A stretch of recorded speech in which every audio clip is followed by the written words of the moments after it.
Okay, we are here with the newest member of our team, Miss Erin Othick, and we're so excited to have you on the team. And we wanted to do this quick interview and let a lot of our followers and viewers get to know you better and realize what a great asset you are to be able to join the team. So tell us a little bit about your background, your personal story, and what brought you to Kingdom & Co. I have always had a passion for interior design since I was a little kid.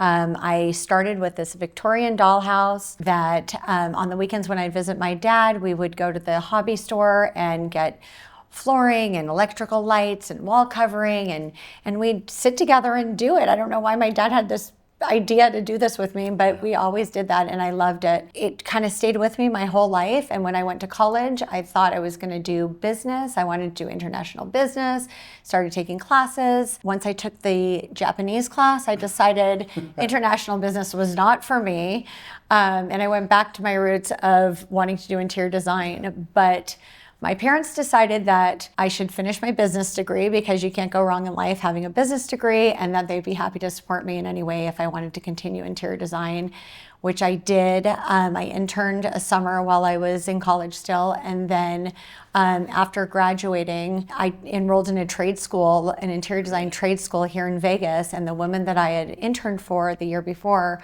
said, you know what, just come work for me. I'm going to teach you everything you need to know. And so I credit her for teaching me a lot and really... Yeah, you must have stood out in the class with a lot of other people. So that's amazing. Yeah. And it's interesting at such a young age, you know, I think with kids, there's certain things that they just care about. Mm-hmm. And isn't that interesting that right from the get-go? I don't know where it came from. Like even my 6th grade graduation, they did little skits and like, oh, what's someone going to be in the future? And mine, it was an interior designer. Like I just knew that's what I was going to be. And even in school, when I saw other people doing their hand drafting and stuff, I thought, oh, that's what I want to do. Yeah. I just knew. That's great. What a gift that is. So was there a defining moment or perhaps a defining project where you felt like, okay, this is definitely it, or maybe you felt like that you've made it in that process and in that craft? Mm-hmm. I think that a defining moment for me was when I went to go work for this. I did the internship for the woman, and that she said, you know, she obviously saw something in me that she wanted me to come work for her and mentor me. So I went to work for her, and I feel like that really helped pave the path. That was here in Vegas. And then we moved to California. I worked for 2 different design firms in California, and then moved back to Vegas to start a family, and took a little time off, and then went back to starting my own company, and I had that for 10 years. But I was kind of tired of working on my own and ready to be part of a team again and be part of something big. And that's where we crossed paths. Yeah, exactly. So, yeah, and I can remember when we first sat, me and Lincoln, when we first sat down with you, we're like, wow, she would be such a great team member, not only with the experience that you had, but your willingness to collaborate. Mm-hmm. There's a lot of designers in the industry where they're very my way or the highway. Yeah. And we've run into that several times. And so it was such a breath of fresh air when you came in and were like, hey, no, you want to play team. Yeah, thank you. Yeah, that's what we needed. I love being part of the team, and everybody's been so welcoming to me here. And right away, I just felt at home here. Good. And it's nice to also have the team behind me, the support that I've never really had working on my own, to have collaboration, but also collaboration with cabinet manager, plans manager, people who support what I do. Yeah, I think helping you be able to make that project come to fruition and in the best way possible.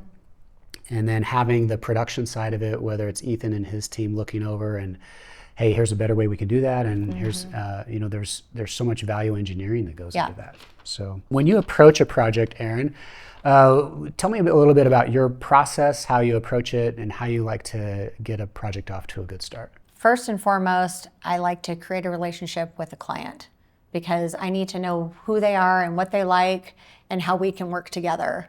And so that's really important for me. And I want them to trust me too. I don't need to be their friend, but I want to have a good relationship with them, which usually ends up being creating a friendship when you work so long with somebody on a project. And then from there, I really like to see what their vision is. So I want to see, do you have any concept boards or any Pinterest pages, things you've put together so that I can see where your vision is? Because why should I start from square one with my ideas if you already know what you want. So I start with that, and then from there I like to make my own concept boards so that I have my own vision for what I know I can do with their space and with incorporating their vision into it. And I like to go room by room so I can see the whole project, kind of how it's going to flow from room to room. And then I like to get the client's input on that before I really start designing. When somebody is thinking about doing a remodel, what are some kind of go-to resources that you use to get the creative juices flowing? Yeah, I usually direct them to Houzz, Pinterest, Instagram. There's so much good content out there that's really showing what the trends are right now. And you don't have to do everything trendy, but you kind of see where everything is going. So I like to suggest that they browse those areas. I mean, back in the day, we went to the magazine stand and came home with a stack of magazines and had to look through pictures. So it's at our fingertips now, so we should be using it. Isn't it amazing how far we've come there?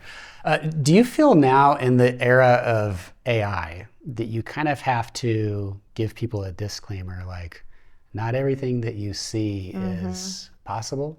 Absolutely. Because in remodel world, people think that they can just show you a picture off of Pinterest and they want their house to look like that when they're keeping their floors and they don't want to change their countertops. And, you know, there's a lot of things that you have to work around their grandma's antique furniture and it's not going to look like this Pinterest picture. So you have to be very clear and upfront that not everything is always going to be perfect like you see in these pictures, whether or not it's a real photograph or an AI version of it. You do need to communicate that. Yeah, I mean, and related, but in a different category, my wife was showing me this beautiful waterfall that's in Arizona.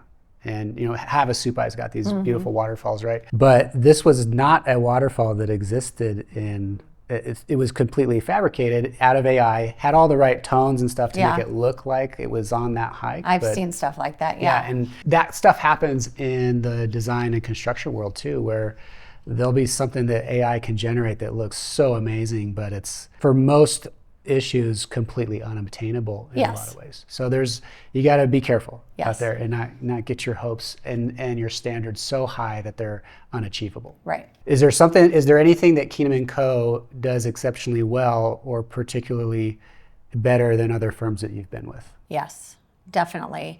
The other firms I've been with have been strictly interior design firms. Okay, Working on my own, I did interior design, but worked with general contractors. So I had to collaborate with them.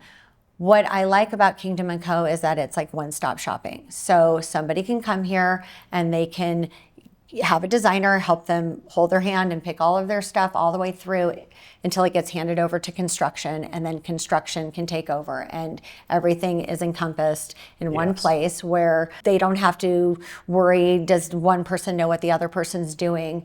The other thing that I find very impressive by Kingdom & Co. are the set of construction plans that the company puts together.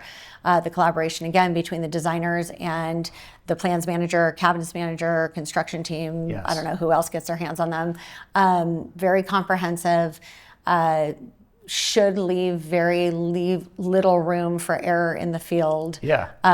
Because there's so much information on the plan. It's all that product, that it really is your final product, is all coming out of the same infrastructure. Everybody's rowing in the same direction to get there. And you're not having to cross-collaborate with different companies, people with different processes, and so much of that becomes lost when you're dealing with a separate design firm, separate GC, like that. And there's accountability where, like when you're working on your own as a designer and you have a GC and then they have their subs that they're using, who's accountable for when a tile's being installed improperly, or who's accountable for certain things, where if we have everything in-house, we know who's accountable. We're accountable for all of it. I think I've often told customers that our most expensive line item on the proposal is responsibility. And it's not a line item exactly, but it is that it's interwoven within that whole estimate, you know, that we're taking responsible for everything start to finish. But I think that's why people want to hire us, because they know that the end product, they're getting a great end product, but that at the end of the day, we are responsible for everything that happens from start to finish. Exactly. So let's talk a little bit about design trends. Is there any particular trend or trends that you're excited about that's up and coming and that's getting a lot of attention? I mean, I personally love the old world Santa Barbara, modern Santa Barbara, Spanish. I grew up in a 1920s Spanish house in the Hollywood Hills with original wood floors and beam ceilings and stained glass. My Yeah. mom still lives there. So I love that style. And that seems to be a trend right now. Now, a modern version of it. Yeah, it's making a comeback. But white walls are coming back. White walls are back, and they were gone for so long. So the trend that I do not like, which I did like the whole time it was popular, was gray, right? So now grays are kind of trending out. Nobody wants gray walls anymore, and everybody wants the white, fresh contrast with darks. And So you're glad to see that. I am, run but its I mean, course. when it was here, it was great. We all loved it. White cabinets, gray walls, wood tones with grays in it. Now it has a different feel to it. It feels more timeless and classic and back to its roots. Okay, challenges. What are some biggest challenges that you've faced on a project? How did you overcome it? I would say the biggest challenges are just working with GCs that Yeah. cannot get the job to the finish line. And clients, when I was working on my own, clients want you to refer a GC, and I would refer a couple times, or had referred a couple times, and then I was like, I'm not anymore. You have to find your own GC, Yeah. and then I'll do the design work, because it was just hard to find somebody reliable. Yeah, and then when it goes south, that tarnishes your reputation. Right. And yeah. Right, and it's not my work. I can make it look good, but the rest of it, getting it done, is not my responsibility. Yeah. It's the GC's responsibility. And did you ever have to have, I'm sure you did, but those incidences where that GC is pointing the finger at you, saying you screwed up, and you're like, no, dude, you screwed up. And You know what? Thankfully, I did not run into any of That those probably means you're a good circumstances designer. that the finger was being pointed at me. I almost had everybody end up taking responsibility for things that happened. that's great. Yeah, so I didn't have to come out of pocket and take care of anything. Good. Yeah.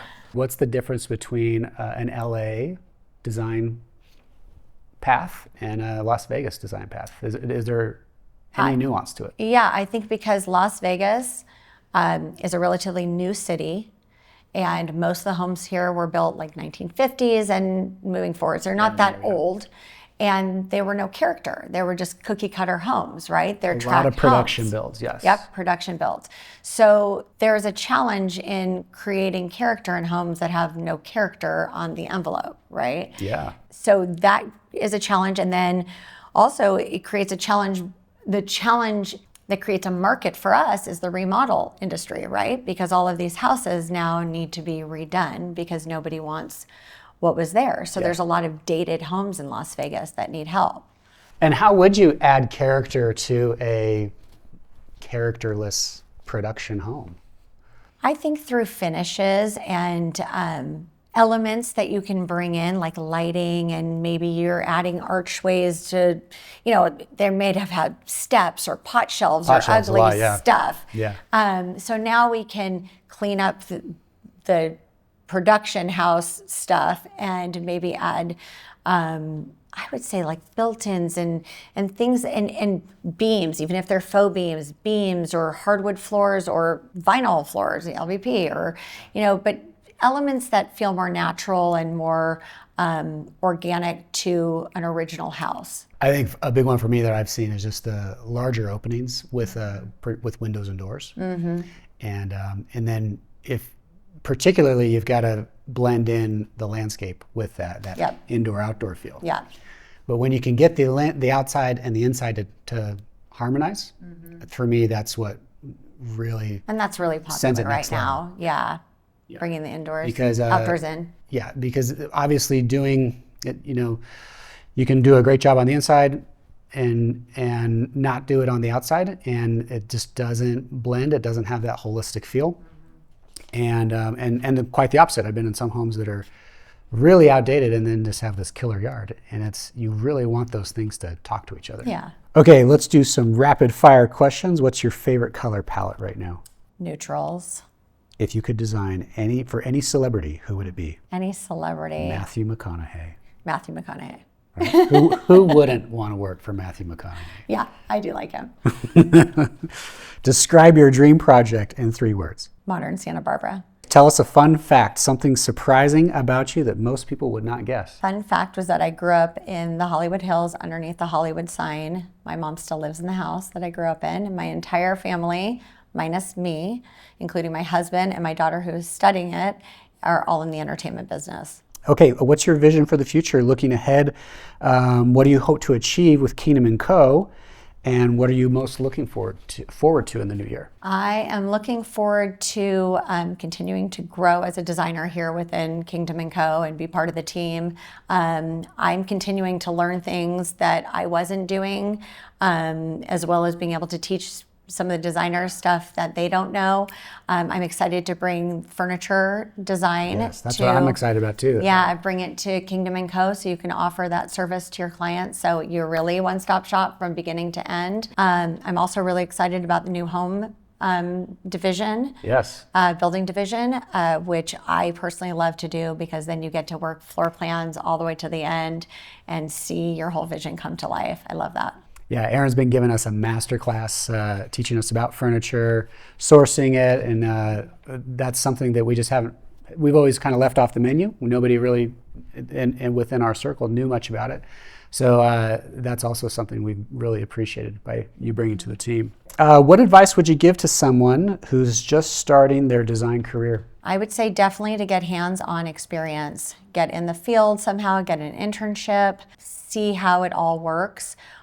With that said, I also think you need to take classes, if you're not doing a full interior design program, take classes in CAD or any of the renderings or drafting, computer technology, which I do not have those skills because I went to school back when we were still doing hand drafting, and I still used my hand drafting skills to scale out furniture and stuff, then hand them over to the plans manager to put it into the CAD program or whatever program he uses. But I think that's really important in this day and age. You have to have those technical skills. It's amazing what we can do now and how we can 3D render and walk through virtually and all of that stuff. Yeah. So not only do you need to have the design skills, you should have some of the technical skills as well. Yeah, I would add if there's a way you can get on job sites too. Understand how, I guess with YouTube these days, there's so many resources for how to build stuff, the DIY community, but it is really important, I think, to start accumulating that knowledge of how stuff goes together. I agree, because there's still stuff that I don't understand on construction side that I try to learn. Like I was just saying, for me, usually before coming here, when I'd pick plumbing, I'd pick a faucet and it was really pretty and that's the faucet I wanted. Well, here, because we're also construction side, I have to understand what goes into it, what other parts I need or what goes in the wall for a shower head. And, you know, those are things that different I diverter know, valves. right, yeah. I know exist and I know about them, but I'm not schooled in that stuff. So there's definitely, it's good to understand the construction side of it too. So again, like I'm teaching them things, they're teaching me things. Yeah. So I like that. So in summary, if you were to, in one sentence, wrap all that up and what you're most excited about working with Kingdom & Co., what would it be? It would be that I am excited to be part of the team here and to help the company grow and expand in a market that they're already cornering and doing amazing in. Yeah, love that. Great.